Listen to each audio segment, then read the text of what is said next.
We're speaking in Romania, the land of Vlad, and actually I spoke to a historian yesterday who said, you are the best Vlad he's ever seen, and he really loved it. That's very nice. It is quite nice. It was I really have to cool. remember to pay him later. I haven't sent him the check. Yeah, well, he was such a fan. He would love to see more Vlad from you, and I think Vlad Tepish is what he likes.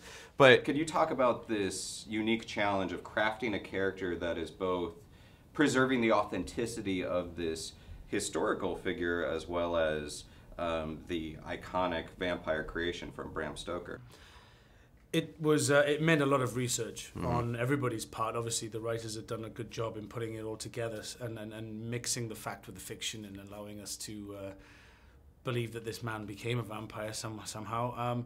But for me, I mean, that's the gift of being an actor and also playing some character that actually lived. You know, there's history, there's books, there's documents, and a lot of documentaries which I got to watch. And as you said, you've been here twice before and done your research about Vlad, and there's a lot of contrasting stories about how ruthless he was, how bloodthirsty he was.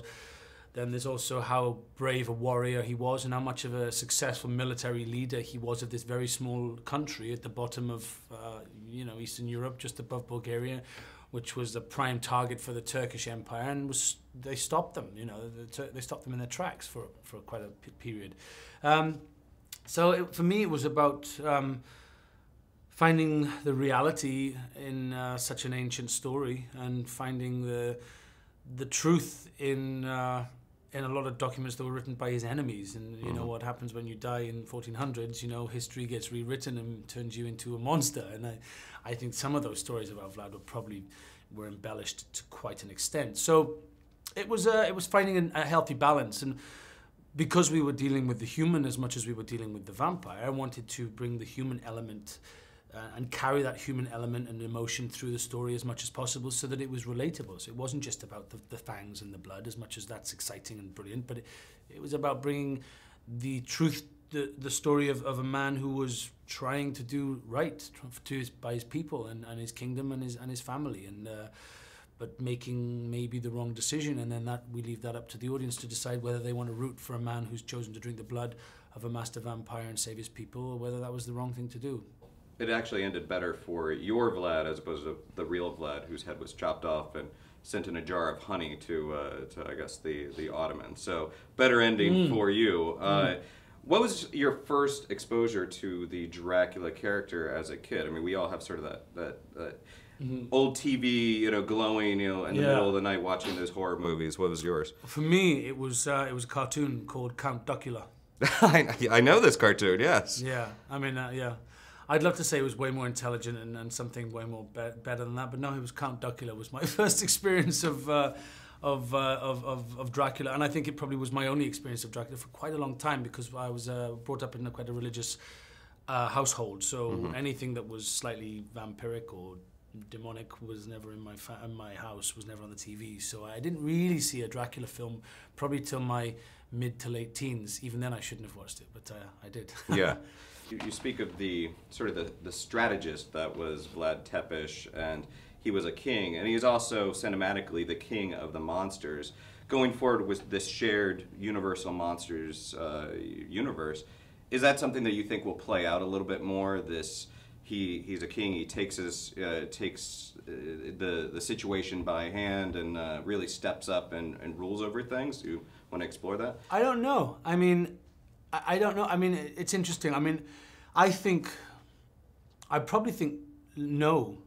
I don't think he's I mean, he is a king, but I think by the time we meet him at the end of the movie, my movie, you know, it's modern day. That's nearly 600 years later, 500 years something later. So he's far from a king at that point. He's just an anonymous creature walking through time, you know, who can't die and is very lonely. That's what I saw. I didn't see a man thinking I'm still the leader, I'm the king of my country. So I don't know who he will be, and I don't know how he will be presented. But I know that I'd be very happy to play him again in whatever context he will be involved, you know, in this monsters universe which is being created as we speak. So, but it's exciting. It's a big plan, and it'll be very exciting to see how it all intertwines when we finally get the script. Fast and Furious, The Hobbit, and of course now the Universal Monsters and Dracula. You've been connected to so many big fandom and fan-friendly creations. What has been your exposure? What's been sort of the what have you been hearing from the people that are the Dracula fans and then the Universal Monsters fans so far? Excited. I mean, people. I've just been. I've done a lot of traveling just in the last few weeks, and it's funny. It's three characters, and you just mentioned them. I guess they are the biggest films I've done and the ones that have been seen by the most people. So I guess that's it. But it is in equal measures. I'm either Owen Shaw, Vlad Dracula, or Vlad the Bowman. You know, and it's funny to try and work out if I can tell as they're running up to me on the street or in a bar which one they're going to say, you know. It's like what sort of films does this guy watch, you know? And sometimes I get it right. More often than not, I get it right, which is interesting. But I don't know whether I could do it if I put 10 people in front of me and said, right, they're going to say Bud the Bowman.